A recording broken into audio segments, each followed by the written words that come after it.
If you've ever met an Israeli and thought they're a lot, or really don't get why they're responding this way, I'm about to explain everything. Because what you've experienced isn't necessarily rudeness. It may not be aggression at all. It was probably culture. And once you understand that, you will never misread an Israeli again. I'm Inbal. I'm a born and raised Israeli, and I simplify Hebrew to English speakers. I've been living in Europe and then the US for years now. And I have to tell you, moving between cultures has been one of the most eye-opening experiences of my life. Not because one is better, but because there are subtle, nuanced differences in ways I never expected. Israelis have almost zero distance, not physically, not emotionally, not linguistically. We collapse the space between people and we do it fast. And today I'm going to show you exactly what it means, because if you're learning Hebrew,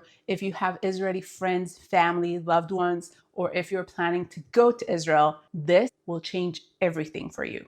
Let's start here because this one is very important and often shocks people. In my personal experience living in the US, if someone tells you something bad happened, they lost their job, they're having a really bad day, things are not working out, the instinctive response is, I'm sorry or I'm so sorry. Israelis do not say that.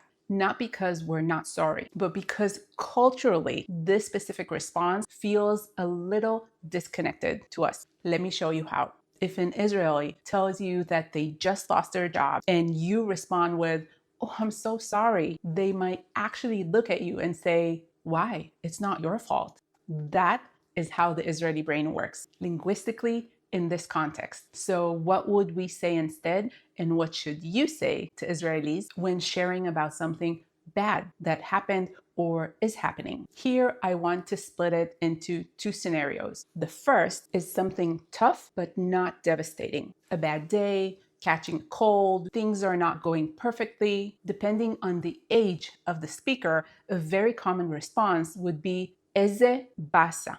Eze basa. It is literally the Israeli, what a bummer, or that sucks. Eze basa. And then we have news of something more serious, devastating news about an illness, divorce, loss. The common response there would be probably one of the following. I don't believe it. If the speaker is male, ani lo ma'amin.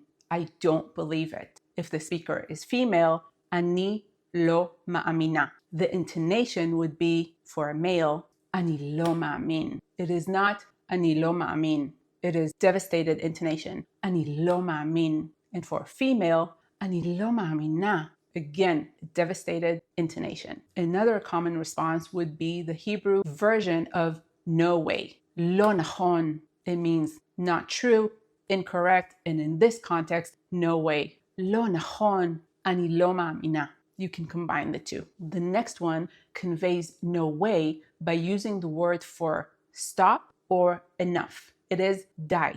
We can say die. Pay attention to my intonation. Die. It is not die, stop, enough. It is die. Ani lo ma'amina. And the last common response is more familiar to most, and it is oy va'avoy. Oh no. Oy va'avoy. Lo nachon. You can combine two options together. Oy va'avoy is the Hebrew Israeli oh no. And then, and this is very important, we ask a lot, and we usually ask everything. How did it happen? What happened? What do you know? What are you going to do? How can I help? Because for Israelis, asking is caring.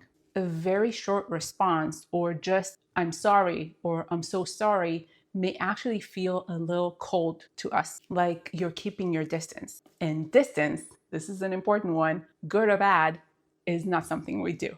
כשמשהו רע קורה, when something bad happens, אנחנו שואלים, we ask, מתעניינים, show interest, ורוצים לדעת כדי לעזור, and want to know so we can help. Now, I have to say something, and I want to say it with love because I genuinely mean it that way. I live in the American South, and everyone will tell you Southerners are talkers, and they are absolutely right. People here are warm, they're friendly, and they will strike up a conversation with anyone, anywhere. But coming from Israel, I noticed something. A lot of that conversation is small talk. The weather, the traffic, the weekend, beautiful, warm, friendly, and usually on the surface. In Israel, we're not big on small talk. Not big on small talk. We'll talk about the weather for 30 seconds. And if there is a storm, we'll talk about it for a whole minute. But an entire conversation that stays on the surface, that's not really our comfort zone. We go deeper and we go there fast. Typically, an Israeli will ask you about the real things in your life, your relationship, your job, the kids, the parents, your worries, your plans, your fears, not to pry, but because for us, that is the conversation. The surface stuff is just the doorway, and we share the same way. We don't just tell you the good stuff, the Instagram life. We'll tell you what's hard, what's uncertain, what we are worried about. It's less Instagram and more kitchen table at midnight. And when an Israeli you know asks you, how are you? They really want to know. Not the things that you would post online, the real you, your real life. That's not nosiness. That's how we love people. Yesh small talk. Yes, we say small talk. Yesh small talk. There is small talk. Veyesh sicha. And there is conversation. Intimit, amitit, ve'amuka.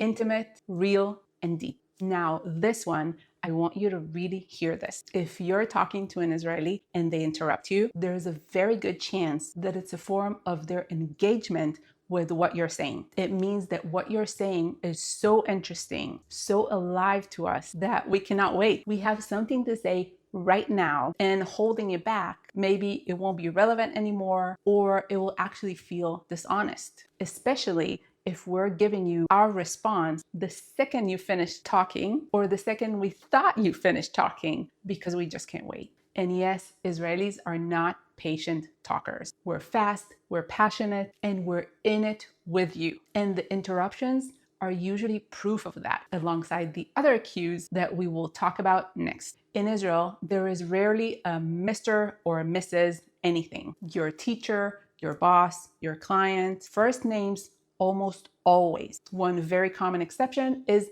doctors, which we usually refer to as Dr. Amit.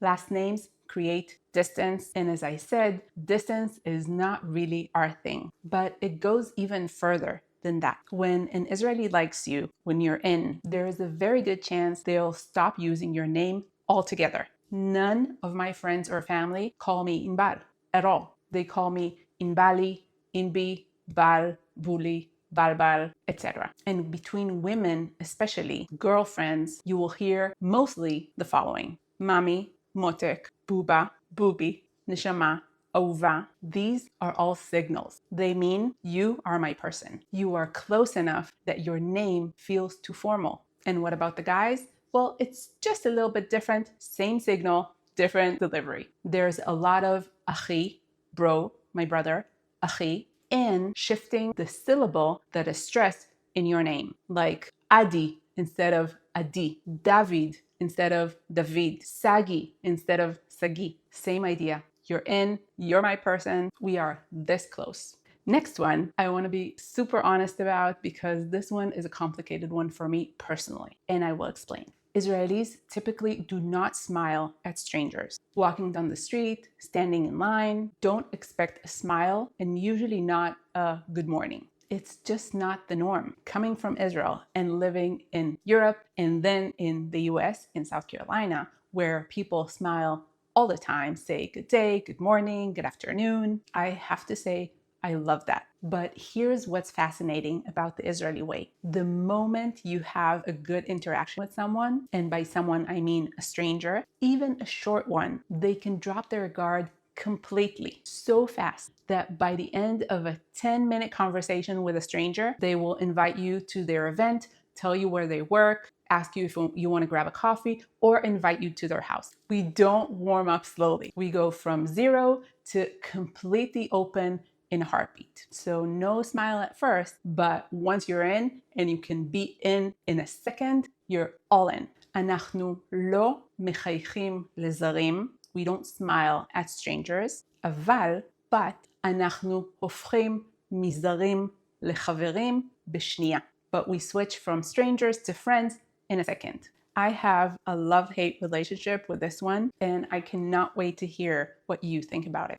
Israelis have little to no concept of personal space. Standing in line, walking on the street, sitting in a waiting room, people will be way closer to you than what you're used to.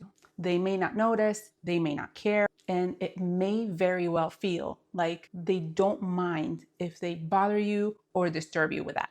Personal space is a foreign concept in Israel, and that part specifically, I have always struggled with. I need my personal space, and I always have. But the flip side of it, and this part I genuinely miss, is what happens when you're with people you know and love. In Israel, when you're with friends or family, there is a physical ease and warmth that I find really beautiful. People sit close, food is shared, a hand placed on your arm in context when talking, someone leaning close on the couch if you're sharing something intimate. It's relaxed, it's calm, it's warm, and it makes you feel held. Outside of Israel, I personally feel that many times social interactions are more careful, more boundary. And I wonder if I feel that way because I come from a place that closeness physically is such a big part of it, good or bad. I guess in Israel, the body is just another way of saying, I'm here, I see you,